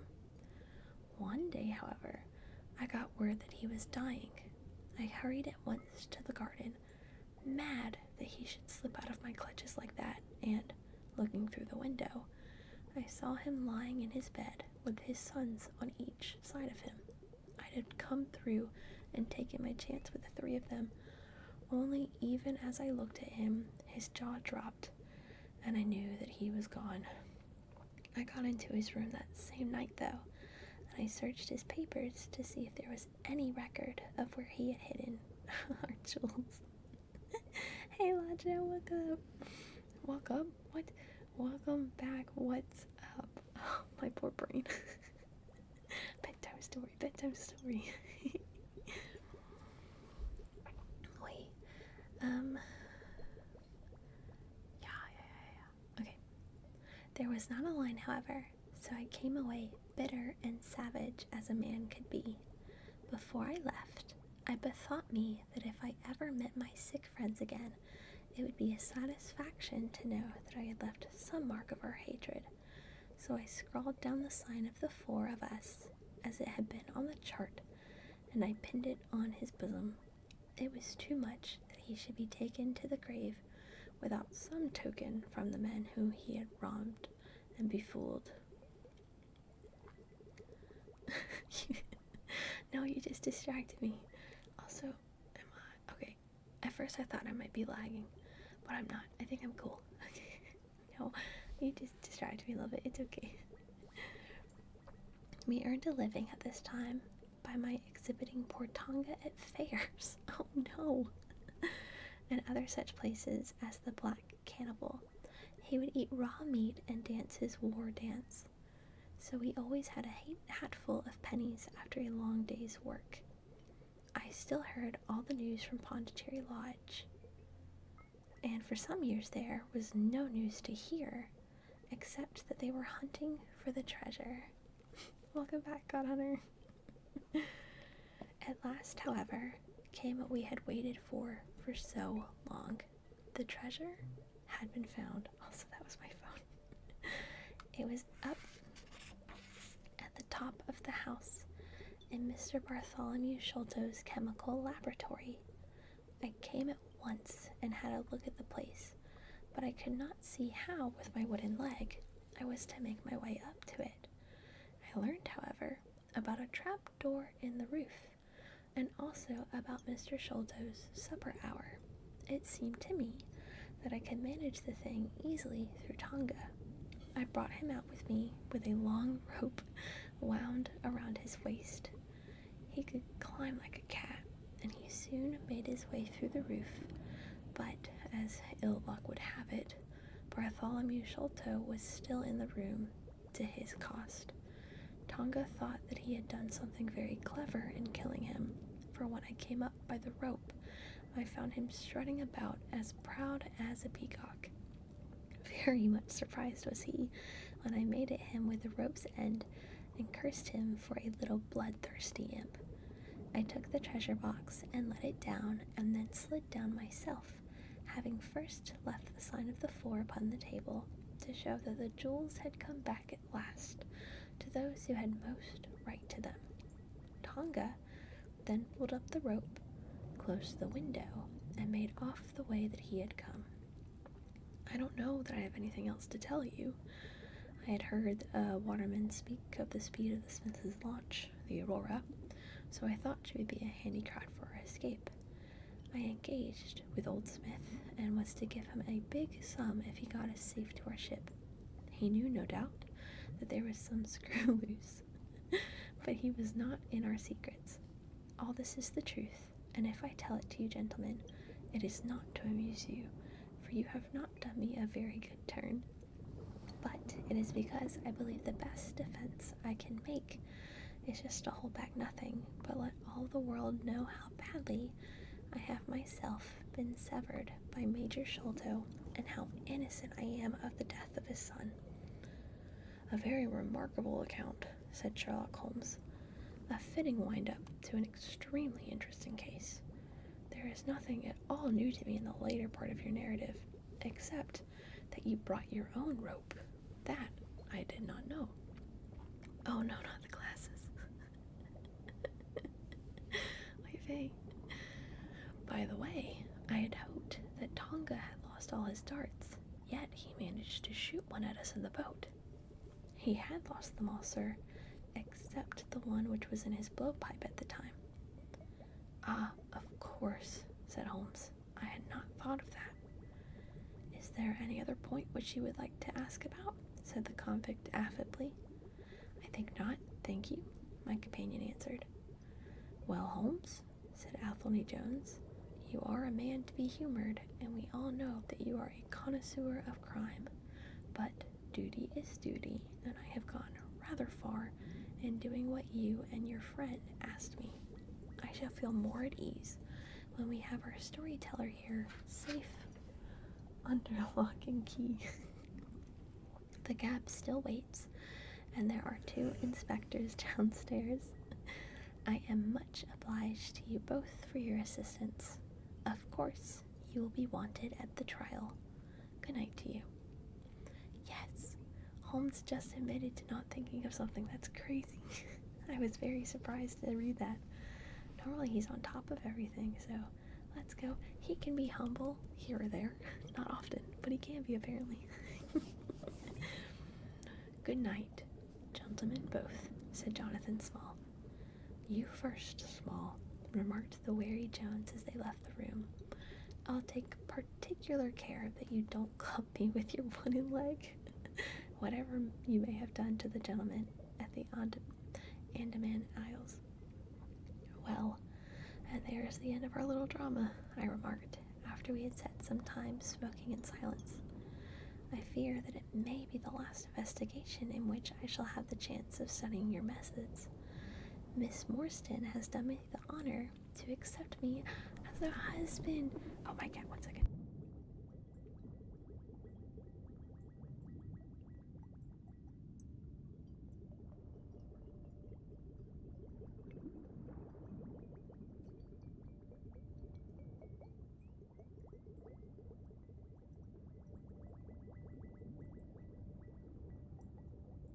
Hi, EJ.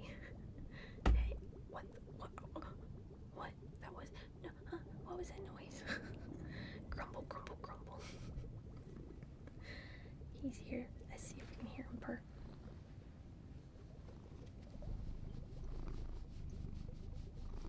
Yeah. Don't touch the microphone. Don't touch the microphone. He purrs. Kitty. Oh, that was loud. Kitty. Mwah. I love you, Tim Tim. Love you. Yeah, that's the stuff, purrs. Okay. Oh, you gotta get off my cord. Oh, okay. Okay, bye. He jumped down from my lap. He just wanted to be up here for a few beds, and he was done. No, not the bong. I didn't do anything. I didn't do it.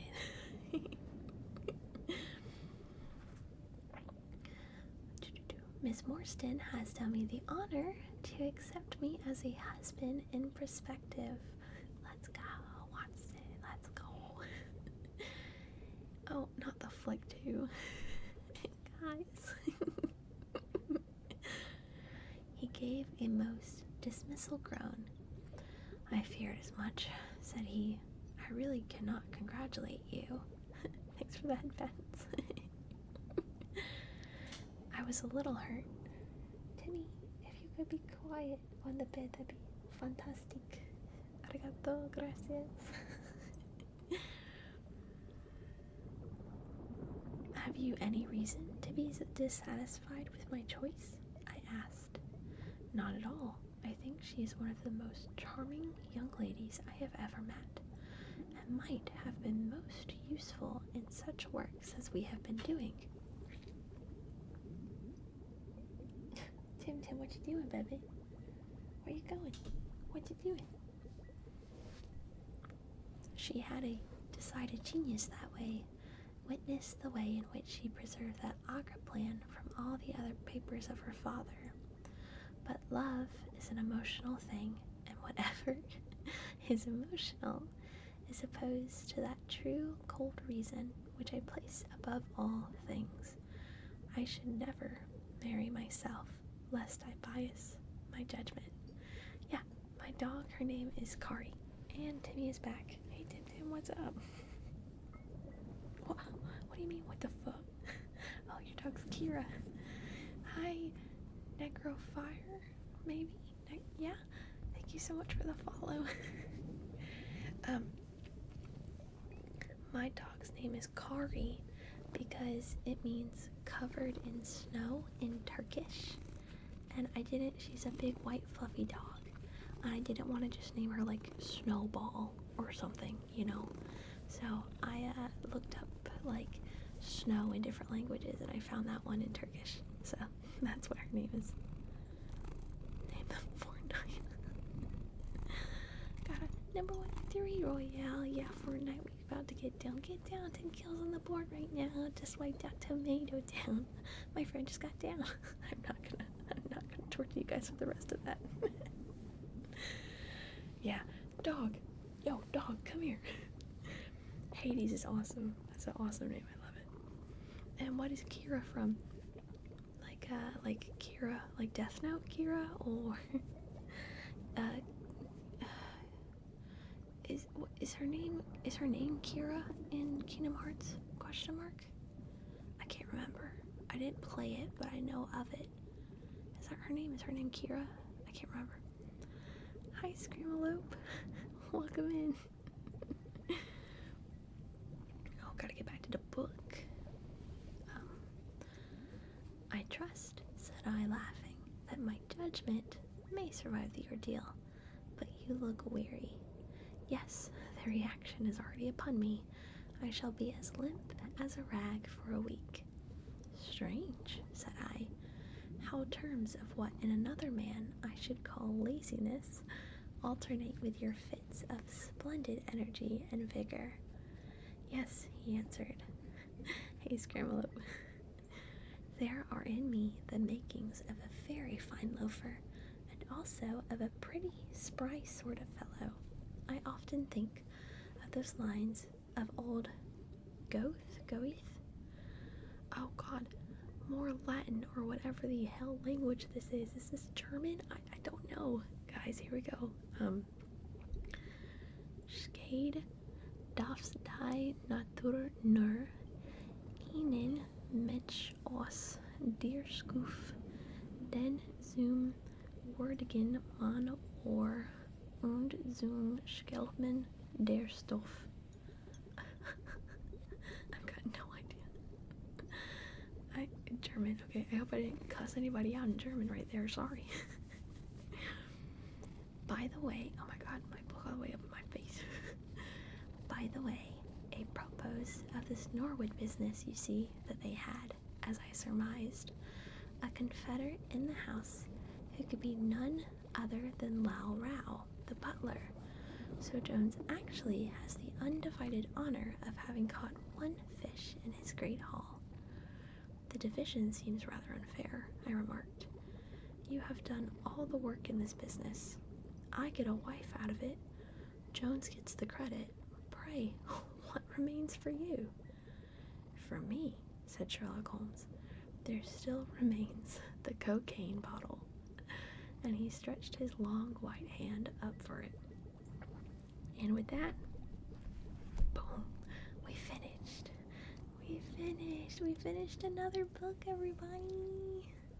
Yeah, it ends with Sherlock doing cocaine. Crazy. Hey, Tim, let's not. No. Leave the cord alone. Leave the cord alone, you little kitty cat. Cat's in there. Fascinations with wires. Kills me. Oh, we finished. It's only 2:30. I could end and go to sleep, but I don't feel like ending it yet. Cooking salvage. I wouldn't know. But I don't have anything else prepared. That's the issue. I don't know what else we could read. Reddit, am I the asshole?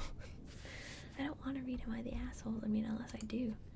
You guys, I'm not reading a book no more, so we'll take that away.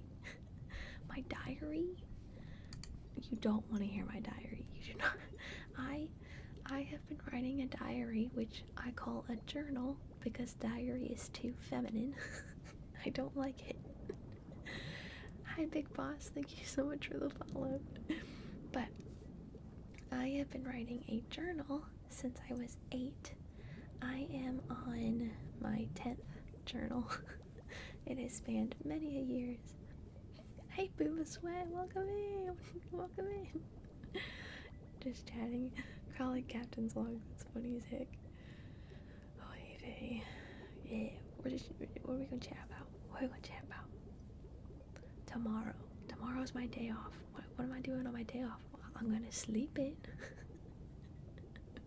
I know, Benzo, he loves Boba Sweat. Booba Sweat. Food?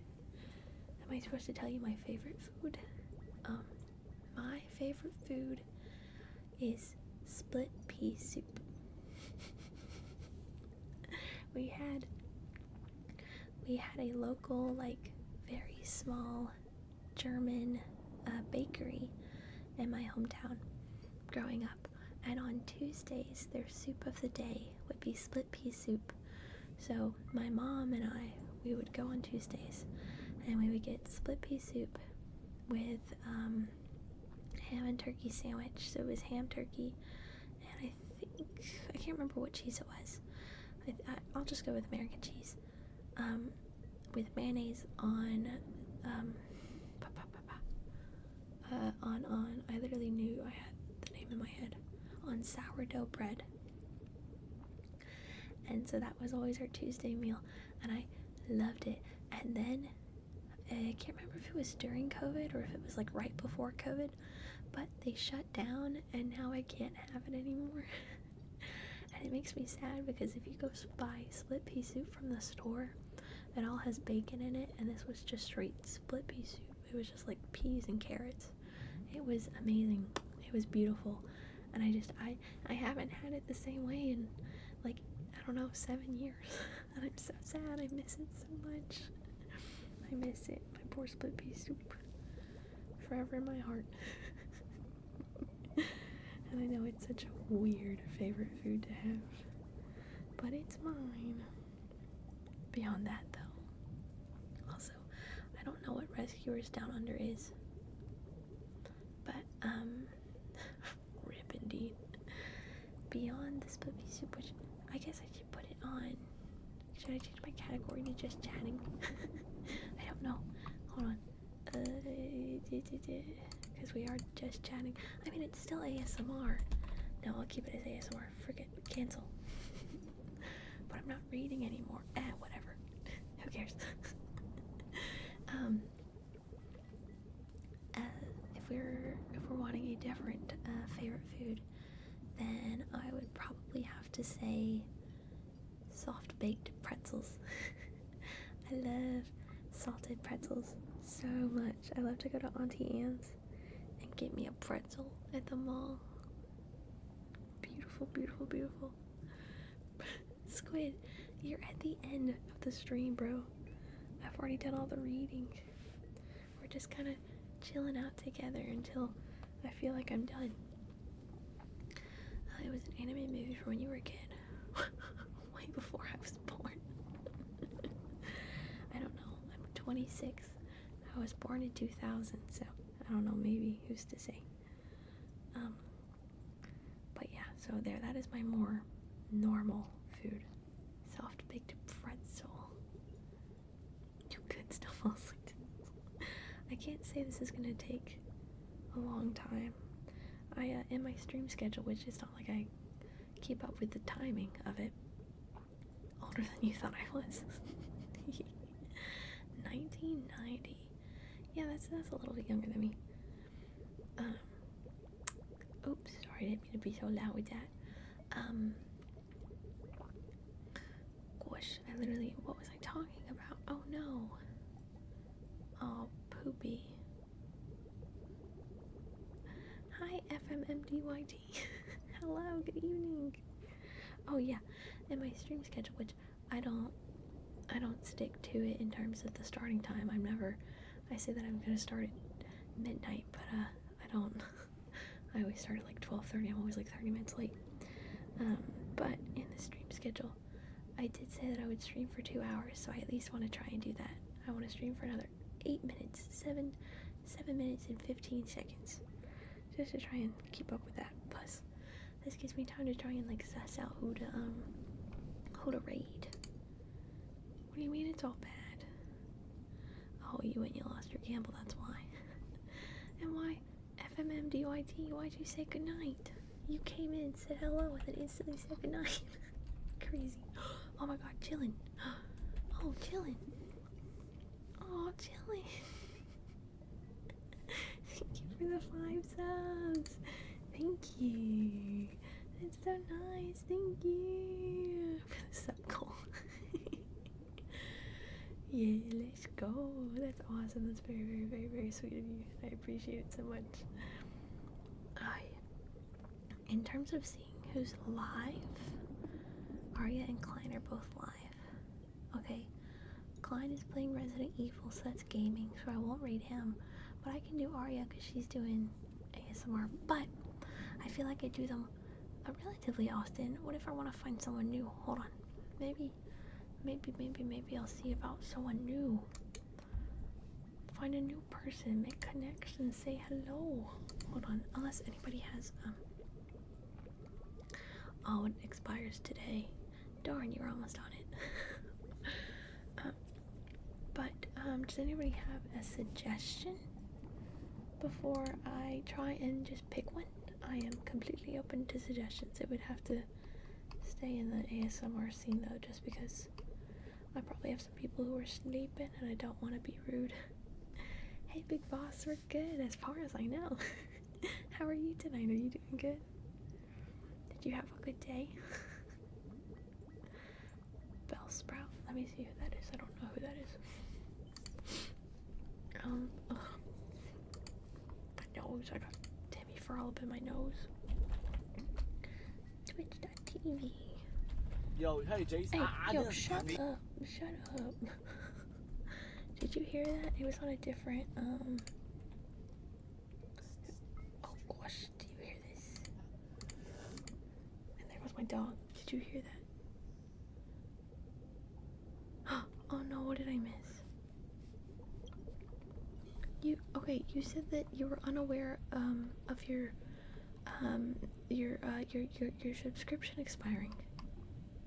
Am I still wrong though? And you did have a pretty good day. That's awesome. I'm glad. Okay. If I do you hear this? Do you hear Bellsprout by chance? It's on a different window, so it shouldn't be capturing the audio, but I would like input. Do you hear it? You do hear it. Darn nabbit. Why? That's so strange. Why do you hear it? That means you heard the other one when it was on the Twitch homepage and it was some dude being loud for no reason.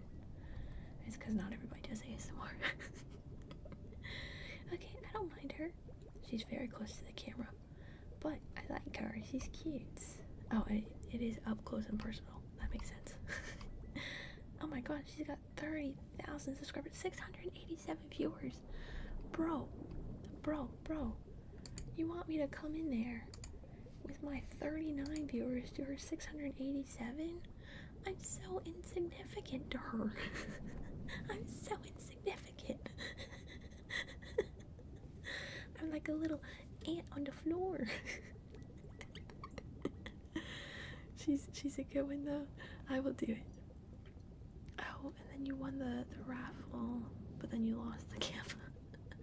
You had a bad and then a good and then a bad. Oh no, Apocalyptic, you're fine. You're completely fine. I appreciate it. I'll do her. I'll do her. I'm just in awe. She's got so many people up in there. Clearly she's very good. She does well. Good for her. Okay, so in about 2 minutes we'll start a raid. Yeah, that's the raid message. What Bento sent. Thank you, Apocalyptic, for the suggestion. I appreciate it. I'm excited to meet new people and yeah, networking. I'm very like in my little bubble of people, so I like to reach out when I can. Yeah, you just used my jam emote. Benzo. Oh yeah, Benzo, I don't have that set up yet, bro. Silly goofy. My jam emote is amazing. Oh my god, shut up, keyboard. I do love my jam emote. It's amazing. I bought it from somebody for like $3. It was all the axolotl emotes, and I was like, yes, I want them. Yeah, Benzo always gets in trouble. The amount of times I have unmodded Benzo and then remodded him and then unmodded him again. Benzo gets in trouble 100%. He's goofy. Oh look, someone just rated her with a view count of 2. Okay. That's good. That's funny as heck. Huh. Okay though, everybody. Again, if anybody, so tomorrow I'll take a break. I won't do Sherlock. I won't start the next book. I'll have a break day. If you guys, okay, perfect. Love it. Oh, Squid, that's so weird. How were you able to? It must have literally just expired right after you used it. But again, I'll be taking a bit of a break tomorrow in terms of what I'm reading. I'll be streaming, but I'll take a break in what I'm reading. And so if anybody has any suggestions, I think I will be doing some Reddit just for the fun of it, to see the messy drama that people get in, you know. So if anybody has any specific stories that they want me to read that are appropriate and align with my rules, then you are more than welcome to message me on Discord, and I will get the link to those stories, and then I will see if they're worth reading, and if they are, then I'll read them tomorrow. So, okay, everybody. No, Jonna, I'm gonna read something random. No, I can't read Percy Jackson. It is copyrighted. I love Percy Jackson. That was candle marks.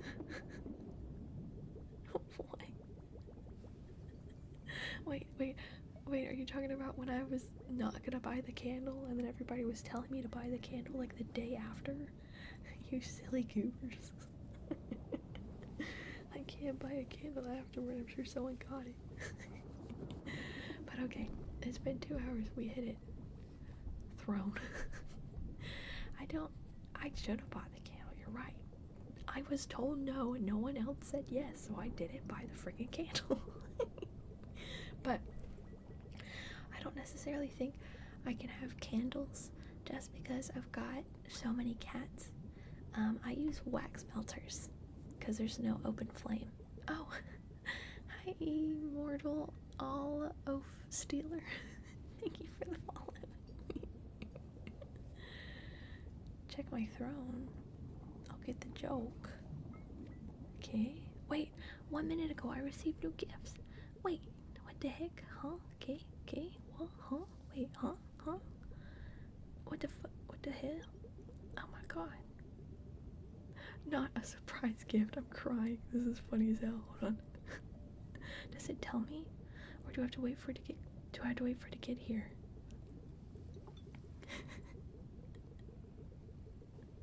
Okay. I don't know if it tells me what it is. I think I have to wait for it to get here. Either way. Thank you. Thank you so much, Jillian. I'm excited. That'll be funny. Oh. Hi, Immortal All Oaf Stealer. Welcome in. We are actually ending the raid. We're ending the stream and we're going to raid.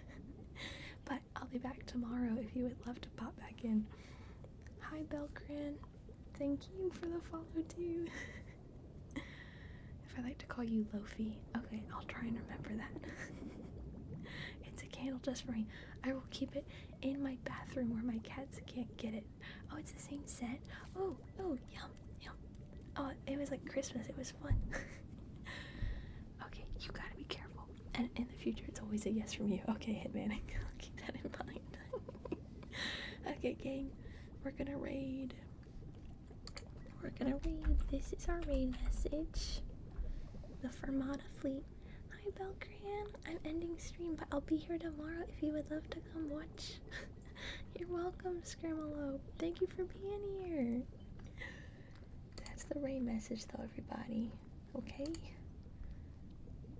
Make sure you've got it so we can raid her. That one. Yeah, we got her. Got her ass. Kaboom, kaboom. Okay. Let me see if I can wave goodbye. Ready? Goodbye. Good night. Have a wonderful, wonderful evening. Thank you for being here. And thank you again to all of the people on my crew manifest who came sailing with me tonight. IDK, Crystalline, Chillin', Dilfix, and Benzo. Thank you guys. Have a wonderful night. Bye-bye.